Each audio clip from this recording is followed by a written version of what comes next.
आदरणीय दर्शकों एवं प्रिय विद्यार्थियों, आज फिर हम आपके लिए लेकर के उपस्थित हुए हैं पद परिचय। और पद परिचय के अंतर्गत आज हम आपको पढ़ाने वाले हैं क्रिया विशेषण का पद परिचय। तो क्रिया विशेषण के बारे में हम सबसे पहले जानकारी प्राप्त करेंगे कि क्रिया विशेषण क्या होता है। बच्चों, क्रिया तो आप जानते हैं, क्रिया होती है कि वे शब्द जिनके द्वारा किसी भी कार्य का करना या होना प्रकट होता है। वे शब्द जिनके द्वारा कुछ कार्य करने का या होने का बोध हो उसे क्रिया कहते हैं। तो अब जो है हम बताने जा रहे हैं कि क्रिया विशेषण क्या होता है। वे शब्द जो क्रिया की विशेषता बताते हैं, वे शब्द जो क्रिया की विशेषता बताते हैं उन्हें हम क्रिया विशेषण कहते हैं। तो आइए देखेंगे कि क्रिया विशेषण कैसे होते हैं। एक हमने वाक्य दिया है, वह जल्दी चला गया, वह जल्दी चला गया। तो इसमें देखिए एक वाक्य हमने लिखा है, इस वाक्य में जल्दी शब्द आया हुआ है, जल्दी, और इसके बाद चला शब्द है। तो ये क्रिया है चला, और जल्दी शब्द जो इसके पहले आया हुआ है इसको हम क्रिया विशेषण कहेंगे, यानी कि क्रिया की विशेषता बताने वाला ये विशेषण है। इस तरह से बहुत सारे शब्द हैं जिनका हम प्रयोग कर सकते हैं।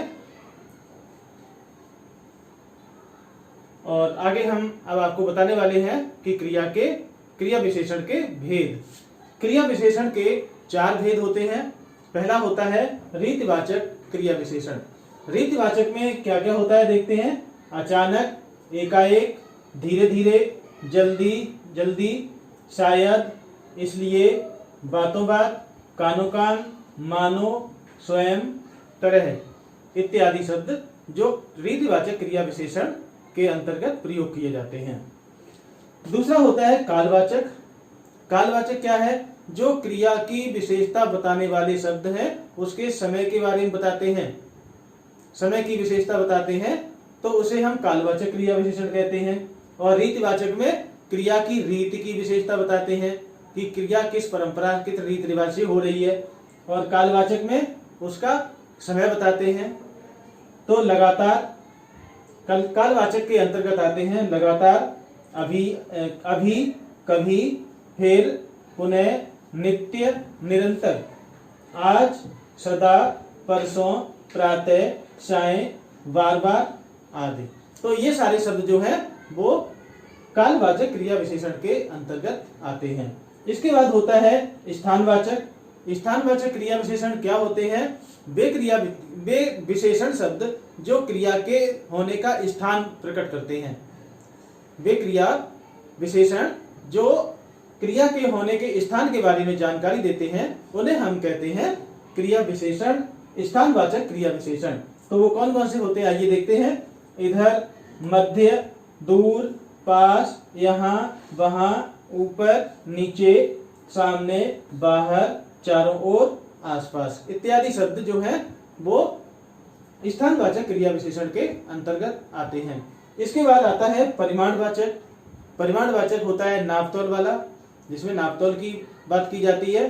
तो ये जो क्रिया विशेषण है जो उसकी क्रिया की विशेषता बताते हैं नापतोल के बारे में कि क्रिया कितनी हो रही है, उसका नापतोल क्या है। तो इसके बारे में जो विशेषता बताते हैं शब्द वो होते हैं परिमाणवाचक। इनमें आते हैं कम, ज्यादा, अधिक, कितना, थोड़ा, जरा सा, तनिक, बहुत अधिक इत्यादि शब्द जो हैं वो परिमाणवाचक क्रिया विशेषण के अंतर्गत प्रयोग किए जाते हैं।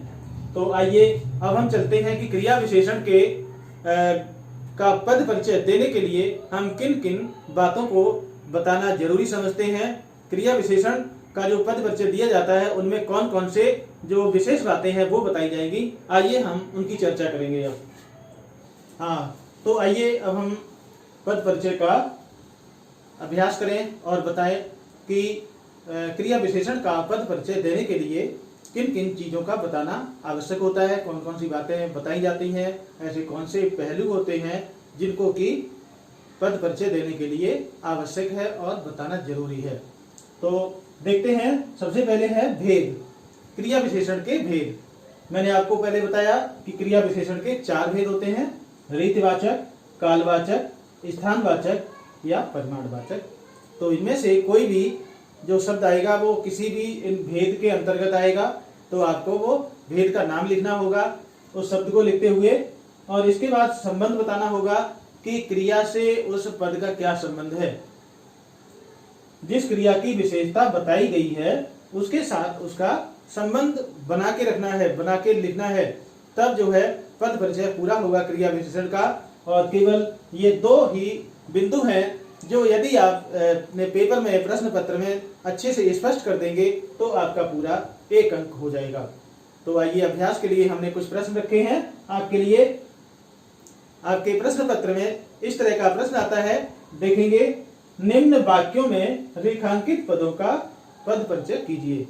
प्रश्न आएगा पेपर में जिसमें लिखा होगा कि निम्न वाक्यों में रेखांकित पदों का, ऐसे वाक्य जिनके नीचे किसी भी पद के नीचे रेखा खींची हो, अंडरलाइन हो, तो आपको उसका पद परिचय देना है कि वो क्या है। तो पद परिचय क्रिया विशेषण का देने के लिए हमने एक वाक्य लिखा है, देखते हैं। लकी भीतर बैठा गृह कार्य कर रहा है। तो इसमें देखिए अंडरलाइन है, यानी रेखा खींची हुई है भीतर शब्द पर। अब हम भीतर शब्द का पद परिचय इस प्रकार देंगे। उत्तर लिखने का सही तरीका अगर आप अपनाएंगे जो मैंने दिया है, आपको पूरा अंक मिलेगा। उत्तर लिखिए पद परिचय, और हमने भीतर शब्द जो दिया था वो यहाँ पे लिखा है। इसके बाद इसका पद परिचय दिया है। भीतर शब्द क्या है? स्थानवाचक क्रिया विशेषण है, स्थानवाचक क्रिया विशेषण है। और बैठा, यहाँ पे देखिए क्रिया बैठा है, तो बैठा क्रिया के स्थान की विशेषता, बैठा क्रिया के स्थान की विशेषता बता रहा है, इसीलिए ये स्थानवाचक क्रिया विशेषण का उदाहरण है।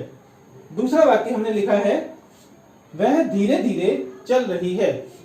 वह धीरे धीरे चल रही है, इसमें धीरे धीरे पर अंडरलाइन यानी रेखा खींची हुई है, तो आपको बताना है धीरे धीरे इस पद का पद परिचय।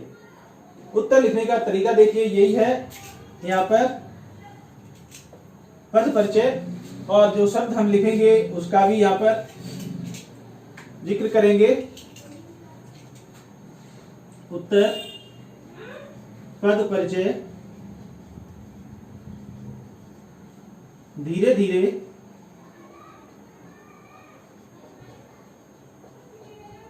आपने लिखा। अब हम इसका पद परिचय देंगे धीरे धीरे। तो रीतिवाचक क्रिया विशेषण है, धीरे धीरे रीतिवाचक क्रिया विशेषण के अंतर्गत आता है, और चल रही क्रिया की रीति की विशेषता बता रहा है।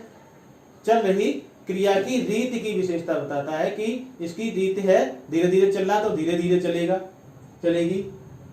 तो ये थे क्रिया विशेषण के कुछ अभ्यास, और अब हम आपको कुछ ऐसे वाक्य देंगे जिनका आपको खुद ही या स्वयं ही अभ्यास करना है, पद परिचय बनाना है, और जब हम अगले कालांश में मिलेंगे तब हम इनके उत्तर का मिलान करेंगे। यदि मेरे उत्तर से आपका उत्तर सही मिलता है तो आप निश्चित ही प्रशंसा के पात्र होंगे, और मुझे उम्मीद होगी कि आप परीक्षा में अच्छा प्रदर्शन करेंगे। तो प्रस्तुत है अब अभ्यास कार्य के लिए कुछ वाक्य। प्यारे बच्चों, ये है कुछ अभ्यास कार्य जो मैंने आपके लिए यहाँ पर प्रस्तुत किया है। सभी बच्चे इनको अपनी कॉपी में लिखेंगे, और क्रिया विशेषण का जो मैंने भेद बताए हैं, जो शब्द बताए हैं, उनको पढ़ते हुए इन वाक्यों का अभ्यास करेंगे। तो निश्चित ही एक परीक्षा के लिए आपकी ये बहुत अच्छी तैयारी मानी जाएगी। मेरी राय यही है कि आप सब तैयारी करें, और मुझे उम्मीद है कि आप बहुत अच्छी से इनका अभ्यास करेंगे, और अभ्यास करते हुए आगे बढ़ते जाएंगे और बहुत अच्छे अंक प्राप्त करेंगे। तो इसी के साथ अब मैं इस कालांश को यहीं पर समाप्त करता हूं, और देखते रहिए, और इनके अभ्यास जो वाक्य हैं इनके उत्तर हम अगले कालांश में मिलान करेंगे। अगर सही मिला तो निश्चित ही आपकी तैयारी बहुत अच्छी मानी जाएगी। तो इसी के साथ हम ये समाप्त करते हैं कालांश और विदा लेते हैं। धन्यवाद।